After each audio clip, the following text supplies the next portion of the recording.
Now listen to part of a lecture on this topic in a psychology course.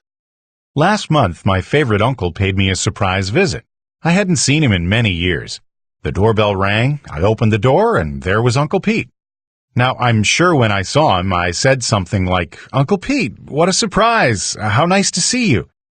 Anyway, my wife was standing next to me, and according to her, I wasn't really aware of this, my eyes got really wide and I broke into a huge big smile. She said I was actually jumping up and down like a little boy. Well, anyway, later that evening, Uncle Pete told me how very, very good he felt when he saw how happy I was to see him. But compare that with this. My daughter, she's 6. We were building a birdhouse together last week, and I was showing her how to use a hammer and nail. And of course, stupid me, I wasn't being very careful, and I smashed my thumb with the hammer. Boy, did it hurt. I almost felt like screaming, but I didn't want to upset my daughter, so I said, "Don't worry, honey, it's nothing." Meanwhile, I was shaking my hand as if that would stop my thumb from hurting, and my face was contorted in pain.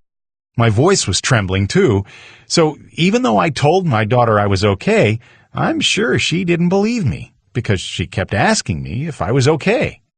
Explain how the examples from the professor's lecture illustrate the relationship between verbal and nonverbal communication.